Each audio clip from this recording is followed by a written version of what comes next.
I'm here with Mark Steele of The Boys, Jamie Walker McCall from Dr. Odyssey, Toni Barton from Fight Night, The Million Dollar Heist, Mara LePere-Schloop from Anne Rice's Interview with the Vampire, Claire Bennett from Nobody Wants This, and Jon Carlos from Palm Royale. And these are all production designers. We're going to have a bit of an all-in production designer chat. And I just might kick things off with Mark. What makes great production design? Well, I think it's when you're able to do you're able to dial into really the core of a story and really expand it into a complete, more visual universe. I mean, that's sort of, to me, all of my core. I'm impressed with so much of everyone's work. And you all are really super articulate about it, and I really enjoyed this conversation. What occurs to me while we're talking is just about that collaborative element, when like what Jon was saying, when all of the different crafts and media come together, and the people that are working in them are inspired by the content. That's what makes really great production design, and that's what you get to see. And I think you see it in a lot of these projects too, and for my colleagues here. So. Anyone else have any thoughts? What makes great production design?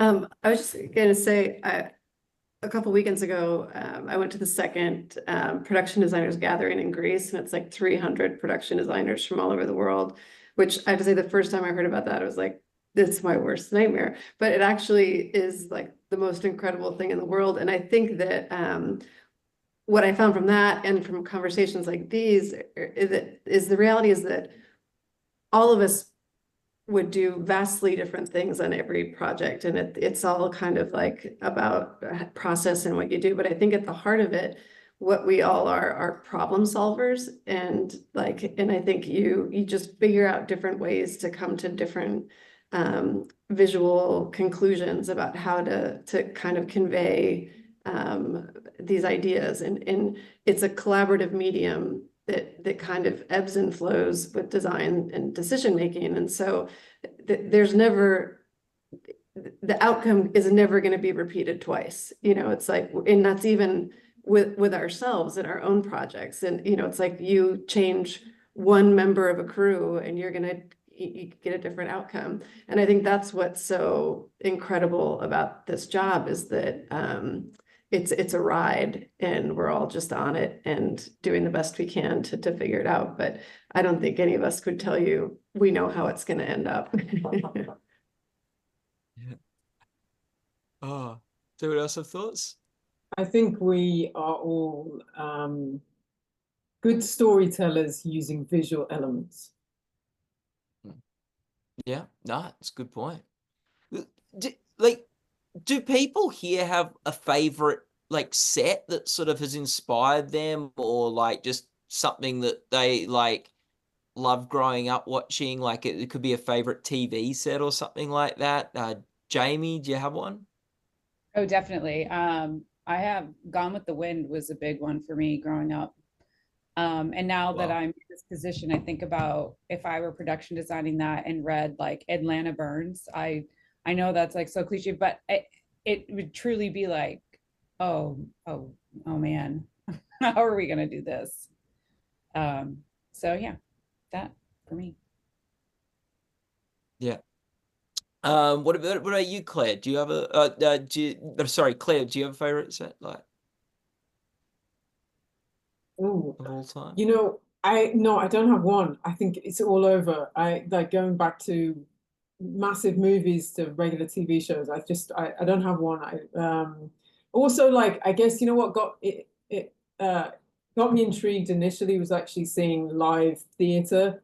I grew up not far away from Stratford-on-Avon, where Shakespeare's, and seeing a working set and all the how it changes got me as a child, I couldn't believe it, that world changing in front of me. And I think that's what then started me down this road of set design. And that's what we do, right? I know it's all edited together on the TV, but we're still working out as production designers the set, one set to the next, and how they look next to each other, and how it's all going to work. And so I think we talked about it earlier on, about problem solving, right? And how and that's so much part of what design is, just from the get-go.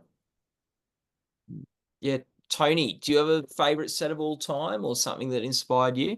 I don't have a favorite set of all time. I mean, as a kid, West Side Story and Sound of Music was the world to me, but you know, how could that not be? But I was, when I was in college, I read George Wolfe's The Color Museum, which is George Wolfe's famous director, but coming, you know, similar to Claire, coming from theater, I to this day I've never even seen the play, but it was the first time that I read something that I could see it in my mind, if that makes sense. And so, I mean, I could see the set, I could see how it transforms. It's all these different stories that turn into the next story. And then you have all these characters that are kind of like a choreo poem, just waving in and out. And I could, as I read it, see it. And that was the first time that I even thought about scenery or even understood the value of it, because I was interested in architecture. So I think in creating these stories that become alive, I mean, the notion of the collaboration of allowing somebody else to experience that, I mean, that's amazing. But there's too many favorite sets to even pick one. It's impossible. What makes someone want to get into production design, Jon? What's that thing that or at least got you into it? I think my answer to this kind of actually relates back to the previous as well. Is the movie that made me conscious of production design was Jurassic Park. And it was during the movie I completely forgot that it was a movie. Like, you were so immersed in the realities of what they were presenting to you. And in that 90 minutes or 2 hours, like, you really believed dinosaurs were existing alongside us. And I know that I did not stop talking about it for months, not understanding why, but I was just became so obsessed with it. And so for Christmas that year, I was gifted the making of Jurassic Park, which included all of the concept art, model making, storyboarding. And that was like the first aha moment where I realized the logistics behind the creation of the storytelling.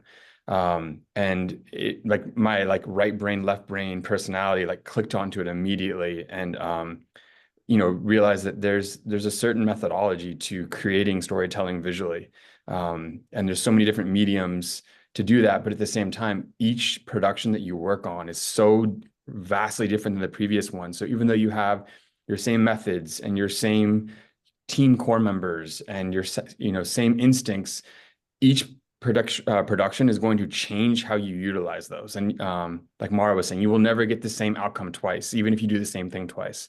And I think that's what's really beautiful about the art of production design and really movie making and television in general, is that we're unable to do the same thing twice. And I think that's just inherent because we're artists. So yeah. Yeah. Oh, that's so cool. Is there does anyone else have any thoughts on that? It's funny. I've in the last few years, some opportunities have been presented of considering directing or producing and doing some other things. And though enticing, I just have zero interest. You know, it's like, I can't imagine having to deal with actors all day. Anytime I'm forced to be on set, it's like my worst nightmare. And so I can't imagine doing anything else. I love every aspect of the job. And it's, from, collaborating with team members to designing and like the months of research and development that goes into it. But it's such a uniquely creative job that also requires so much management and interpersonal skills, and what we get to do and who we get to interact with, and these incredible technicians and specialists that we get to imagine and create the most wildest things you can think of. I mean, it's unlike anything else. And we're constantly, especially in this day and age with the industry kind of in shambles.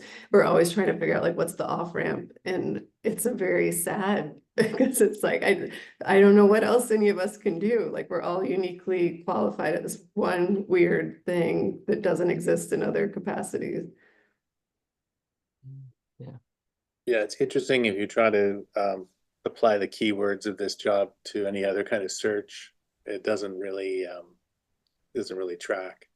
I mean, I started out, if you'd asked me back when I left school, I wanted to direct things, and then somehow I found myself in art departments, and then I found myself the same, like the idea of being on set was sort of not my favorite place to be, but I wound up director adjacent, and I felt, you know, that this job allows you to influence and bring your ideas to filmmaking in a way that I've learned is sort of way to influence what you think in ways that you could bring the story to life with your ideas, and I enjoy that part as well. But I don't think I could do another job in this industry except this one now, because it is so entrenched, you know, and every project's a puzzle, you know, it's a big puzzle to sort of coordinate and figure out how to do, and that's very stimulating too.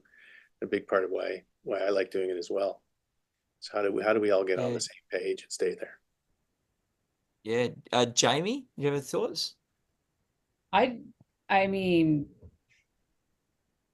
I do. One of the things, I hate being on set as well. And I also don't like being in front of camera. So that's probably why I'm a little bit subdued in this. It's kind of, I like to be behind the scenes. I like to, you know, be the puppeteer behind everything as we do, and making sure everything's happening when it's supposed to happen, but I don't want to be a part of it, like very adjacent from it. So yeah, I think we kind of all feel the same way in that we love what we do, but we're also like to be behind the scenes and not be seen. Hearing that, I'm sorry, because I don't feel alone. So thank you for everybody stating that.